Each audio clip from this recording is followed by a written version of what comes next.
If you're in charge, we're out. That's what he said, with a smirk so wide I could see the half-chewed gum between his molars.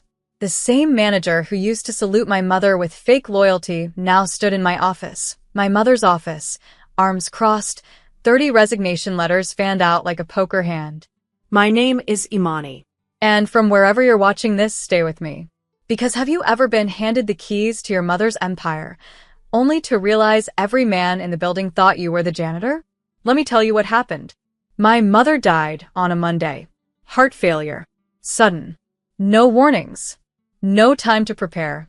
She was the founder and president of Harper & Light, a boutique financial firm that started in our garage and became a powerhouse over 2 decades. She built it with fire in her lungs and ice in her spine. And everyone feared her. But they didn't respect her because she was tough. They respected her because she never gave them an inch to disrespect her. Her death shattered me. But grief wasn't allowed to breathe, not in a family like mine. Because by Tuesday, the board was already voting. And by Wednesday morning, I was sitting in the leather chair she bled for. They didn't even warm at first. Her right-hand manager, Ethan Watts, looked me dead in the eye and said, "It's just interim, Imani. You'll be out once the board finds someone with experience." Experience? I had a double MBA. I'd been shadowing my mother since I was 16. I was the one who fixed her spreadsheets when her CTO couldn't. I knew this company's bones. But none of that mattered. Because I wasn't just the new president. I was the daughter. And worse? A young woman of color in a boardroom full of legacy hires with fragile egos and gold-rimmed glasses. So, when I walked in that Thursday morning, black dress still stiff with funeral starch, and found 30 resignation letters on my desk, I didn't even flinch. Ethan was leaning against the wall, sipping coffee like it was champagne. "I warned them," he said. "But they don't believe in this hand-me-down monarchy. No offense." I looked at the letters. Names I recognized. Men and women my mother had promoted, trained, paid tuition for. People whose children I'd babysat at company picnics. Gone. Because of me. I looked at Ethan. He smiled like he'd already won. So I said it. Just one word. Perfect. That's when the smirk slipped. He blinked. "Sorry." I stood up, my mother's ring on my finger, still loose but heavy. I said perfect. I repeated. "Now I know exactly who the dead weight is." He laughed. Nervously. "You can't seriously think." "Oh, I do," I said. "But thank you. You just saved me 6 months of internal audits." Then I picked up the phone. "Lisa? HR, pull up Ethan Watts' contract. And prepare severance packages for the rest. No negotiations. They've made their choice." Ethan's coffee cup hit the desk hard. "You're making a mistake," he said, voice hard now. I met his eyes. "No," I said. "You made the mistake. When you assumed I needed you." And I watched, with all the grief and fury of a daughter denied time to mourn, as the color drained from his face. Because in that moment he finally realized this wasn't his building anymore. It was mine. They never thought I was serious. Even when I walked through those doors as acting president, even when the legal notice was pinned with my name on every internal bulletin, Imani Harper, president and CEO, they smiled like I was a prop in a bad reality show. To them, I was the grieving daughter, a placeholder, a soft body filling the chair until a real leader arrived. They didn't know I'd been preparing for this for half my life. My mother knew the wolves she was surrounded by. She'd whisper to me after dinner, reviewing notes and board projections while the office lights still burned behind her eyelids. "You have to learn everything, Imani, not just the numbers. Learn the lies people tell with handshakes." She trained me in silence. I sat through meetings where I was just observing but clocked every passive-aggressive power play and every deal that came with strings. I knew when someone gave praise with their teeth clenched. I knew when it, of course, really meant never. And Ethan? He had always been the worst of them. He loved to talk about loyalty, but was the first to leak inside updates to the press when a competitor sniffed around. He once made a joke at a corporate retreat. If Imani ran the firm, we'd all be meditating in a circle. Everyone laughed. Even my mom, briefly. But I remembered. And now? He was in my building, fuming over a reality he couldn't control. See, my mother didn't just give me access, she gave me power. And not the surface kind. I had internal access codes. I had budgetary control over discretionary funds. I had a list of every mid-level manager who secretly despised Ethan, but had stayed silent out of fear.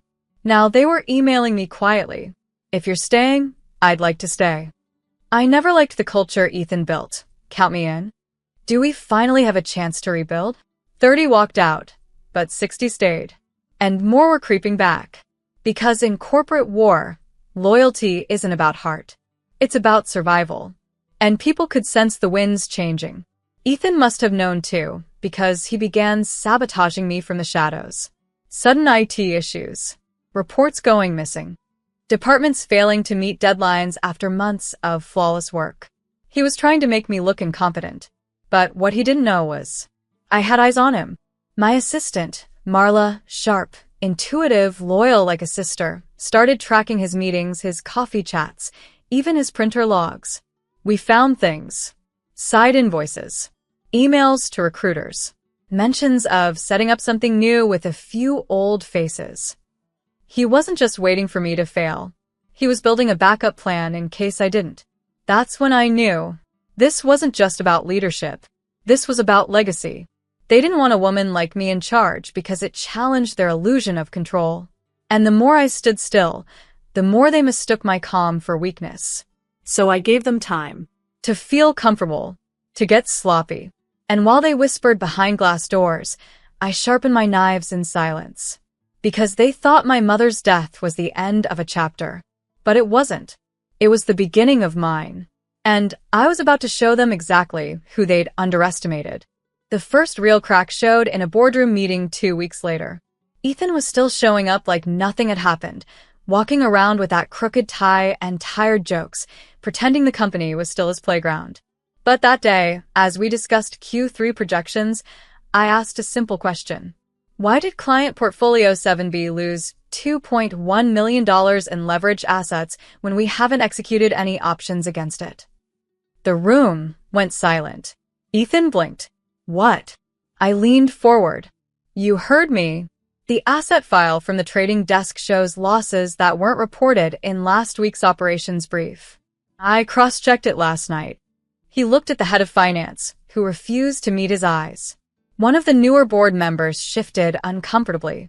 Ethan cleared his throat. That must be a clerical error. I don't think it was, I interrupted. In fact, I think someone moved funds and tried to reallocate them through a dormant partner fund, which hasn't been touched since 2020. Now they were all sitting up. I flipped a page in my folder and slid copies across the table. Here's the record. Here's the metadata. And here's the IP address used to make the transfer. Ethan didn't speak. He just stared at the paper. Shall we continue? I said, my voice calm, cold, and louder than his silence. That night, Marla came into my office after hours and closed the door. There's more, she said. I think Ethan's been leaking reports to Lexior. Lexior, our biggest competitor. My stomach twisted. You sure? I asked. She nodded, then dropped a flash drive on my desk. He used a burner email to send PDF exports of our internal projections. The timestamps matched the days he stayed late. I stared at that drive for a long time. He hadn't just disrespected me. He'd betrayed the company. Betrayed my mother. This wasn't corporate games anymore. This was war. I opened my mother's drawer. The one everyone thought I had emptied after she passed. Inside was a single red envelope, marked in her handwriting. Use this only when you're sure. I opened it. Inside was a document that stunned me. Power of attorney with executive override privileges, signed, witnessed, and dated just 2 weeks before her death. She'd known. She'd known they'd try to take me down. And she'd armed me for the storm. By the next morning, I had our legal team working quietly behind the scenes. I froze 3 suspicious accounts, filed a confidential inquiry with the board's ethics committee, and instructed HR to begin preparing contracts for replacements. But the final piece? That came from Ethan's own assistant, Melanie, who walked into my office, closed the door, and said, "I've been waiting years for someone like you. He's worse than you know." She gave me the passwords to his backup server. Emails, documents, even audio recordings. He'd been bragging about crashing the Harper ship from the inside. I stood there, breath caught, vision swimming. But my voice? Steady. "Thank you," I said. "You've just made this easier." Because now, I wasn't suspicious anymore. I knew. And what they'd taken for quiet compliance was the silence of a storm gathering just off the shore. I didn't fire Ethan immediately. No, that would have been too clean, too expected, too generous. Instead, I let him breathe in a room slowly filling with smoke. Over the next 2 weeks, I played the role they all assumed I was born for. The naive, overwhelmed daughter just trying to hold onto her dead mother's crown. I smiled in meetings. I nodded while Ethan explained back to me the very data I'd pulled together. I watched as he strutted through the halls, whispering to his remaining loyalists like a middle school clique king.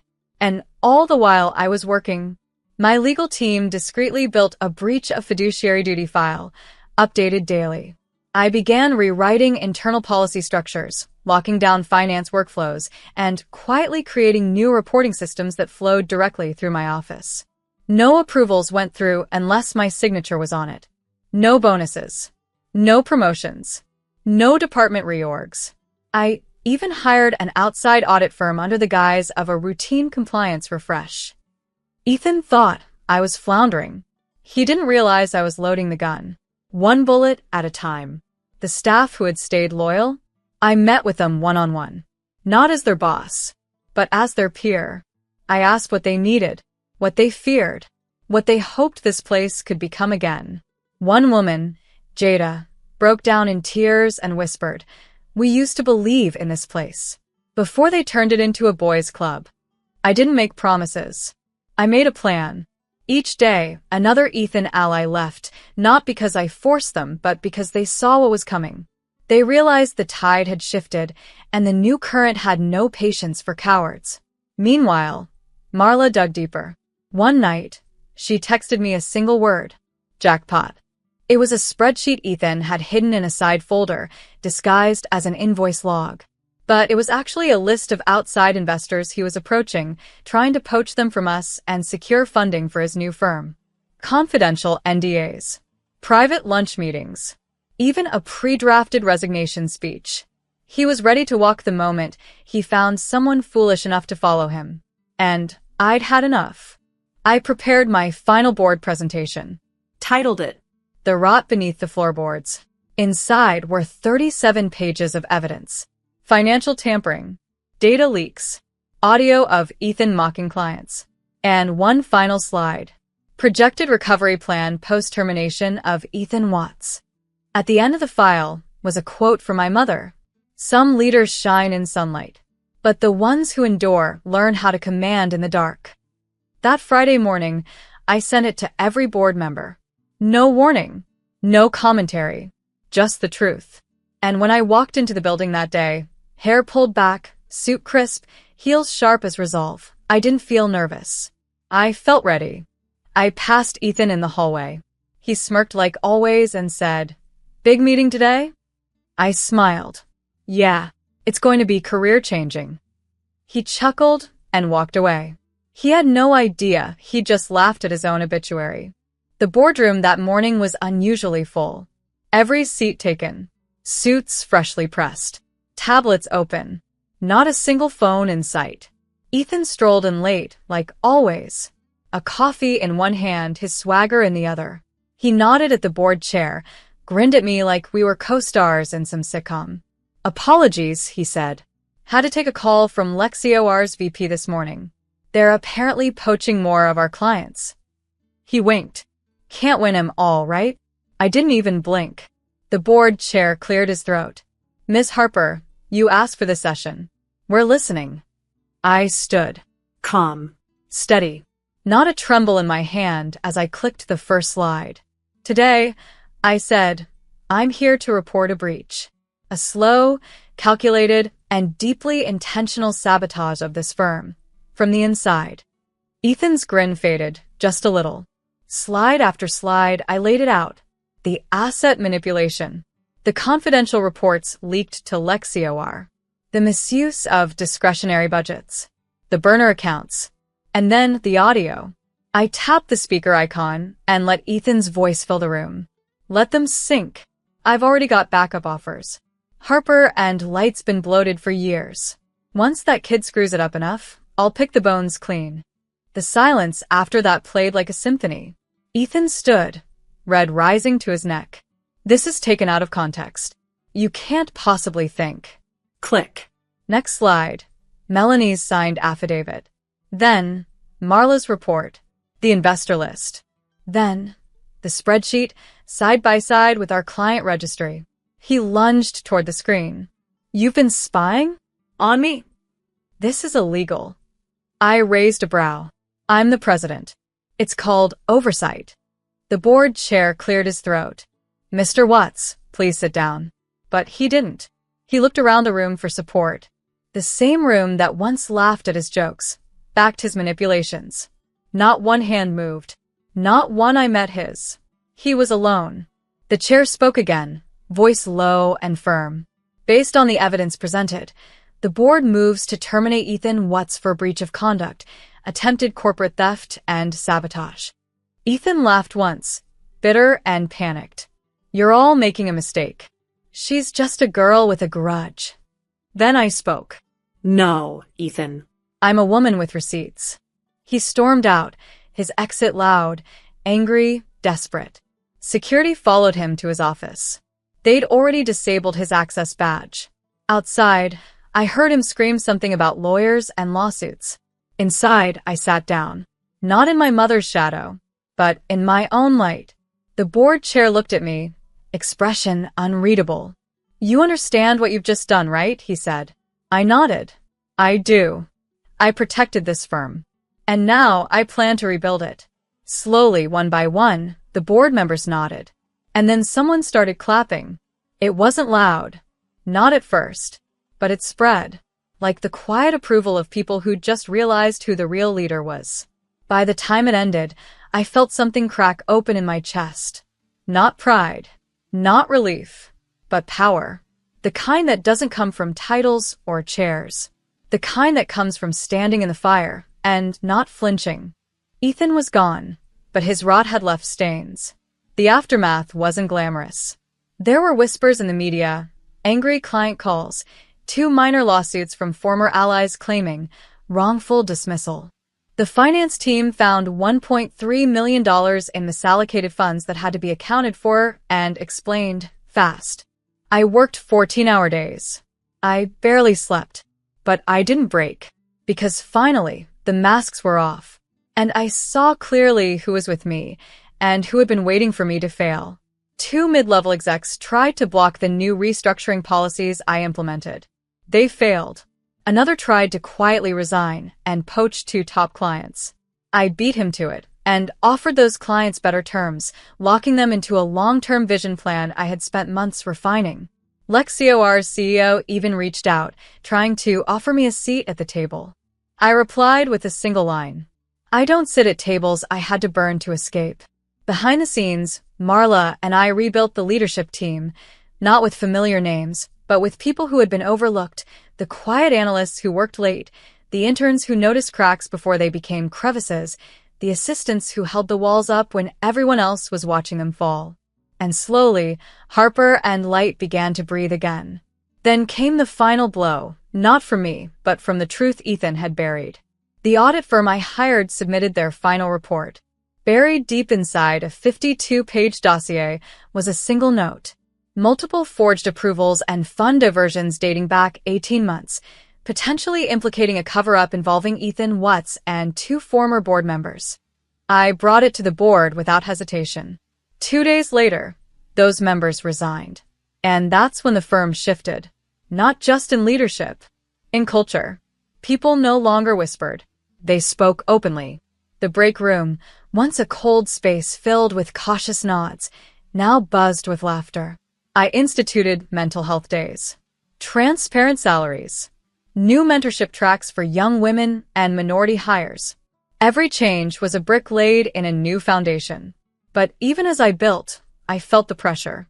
Grief doesn't vanish just because you're winning. I missed my mother in the quiet moments, when the office was dark and the city lights flickered against the window, and I was the only one left in a building she'd carved from sweat and stone. Sometimes I imagined her in the reflection, smirking like she used to, saying nothing, but proud.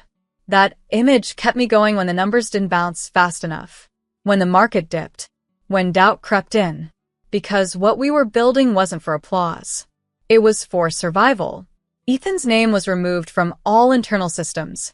His shadow faded, but the lesson stayed. You don't just take power, you protect it, and not from others. From the ghosts of doubt that whisper in your ear when everything's burning. But I had walked through fire, and I had stayed standing. So when the final quarter numbers came in and we posted our highest revenue in 5 years, I didn't celebrate with champagne. I just stood by the office window, watching the city blink beneath me, and whispered, "You were right, Mom. Some leaders shine in sunlight, but I learned to command in the dark." The office felt different now. The heavy silence that once dripped down the halls like old paint had been peeled away, layer by layer, replaced with something warmer, more alive. We weren't just surviving, we were evolving. People held the door open again. They smiled without fear of what it might cost. Even the janitor, Mr. Reed, who'd worked there since I was a child, stopped me in the hallway one evening. "Your mother'd be proud," he said, "but she wouldn't be surprised." That stayed with me. In those months after Ethan's fallout, I didn't become someone new. I became the version of me I had buried for years. The strategist, the visionary, the woman who had been ready, but was never welcomed. Until now. I didn't just repair what Ethan had tried to destroy, I redesigned it. I launched the Harper Fellowship, a fully funded leadership incubator for young women from underserved communities who wanted to enter finance, tech, or executive management. Applicants poured in. I went on podcasts, panels, interviews, but never to gloat, only to remind the world that power can be worn differently. It doesn't have to be cold or arrogant or bruising.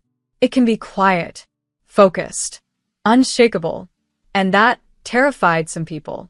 I started receiving offers, 6-figure book deals, speaking circuits, equity positions at massive conglomerates. People who wouldn't have looked me in the eye a year ago now wanted me to advise their boards. But I wasn't hungry for validation. I was too full of purpose. And peace. On the anniversary of my mother's death, I held a private dedication in the garden she once loved behind our old office. No press. No photographers. Just staff, friends, and former clients who owed her more than they could ever repay. I spoke briefly. I said, "She didn't just teach me how to lead. She taught me how to listen. To the walls, to the whispers, to the wounds left by silence."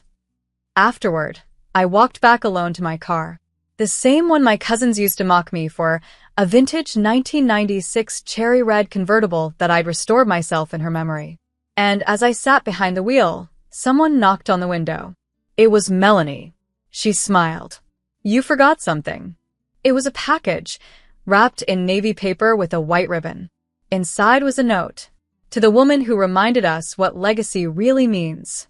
"Thank you for bringing us back to life." I looked up, eyes stinging. The skyline glittered like 1,000 quiet promises. Not for revenge, but for restoration. We had lost a matriarch, but we had not lost the vision. We had not lost the fight. And every step I took was no longer a step out of her shadow. It was a step with her. Because I didn't just inherit a company. I inherited the fire. And now I burned with it not to destroy, but to build. 6 months later, I got a letter. Not an email. Not a DM. A real letter. On cheap white paper. Folded badly, shoved into a half-wrinkled envelope like an afterthought. The return address? A shared office rental registered under Ethan Watts. I stared at it for a long time before opening it. Imani. I was angry when I left. I've lost everything. The firm I tried to start, dead in the water. Investors pulled out. Clients ghosted. I know I messed up, but I wanted to say one thing. You were never just your mother's daughter. You were the storm we should have seen coming. Respectfully, Ethan. I folded the letter and placed it in a drawer. Not for revenge. Not for triumph. For a reminder that people will always confuse kindness for softness until they run into the steel beneath. The next week, I was the keynote speaker at a leadership conference. I didn't wear black or navy or any of the expected colors. I wore red, cherry red, the exact color of the car they mocked. And when my cousins, the same ones who laughed at dinner that night, who posted pictures with captions like, "Real success is quiet," tried to reach out, I answered their group text with one sentence. "Quiet success doesn't owe you a seat at its table." They didn't reply, because they knew. The girl they'd labeled the failure at the engagement dinner? She now ran one of the top-performing legacy firms on the East Coast. She didn't just walk away from their table. She built her own, with better lighting, stronger chairs, and no place cards with insults. And when my assistant came into my office that morning, asking if I still wanted the vintage car picked up for detailing, I smiled. "Actually, leave it out front. Top down. Let them see it." I stepped outside, wind in my hair, sun warm on my shoulders. And as I turned the key in the ignition, a familiar voice echoed in my mind. "Drive your own road, Imani, even if they laugh while you're paving it." I wasn't driving to prove anything anymore. I was driving because I could, because I built the road, because I earned the engine, because the only thing left behind was doubt, and that burned in the rearview. Final voiceover for cinematic ending. They tried to write her off, laugh her out, shame her into silence. But she didn't shout. She didn't argue. She simply stood up and rewrote the ending.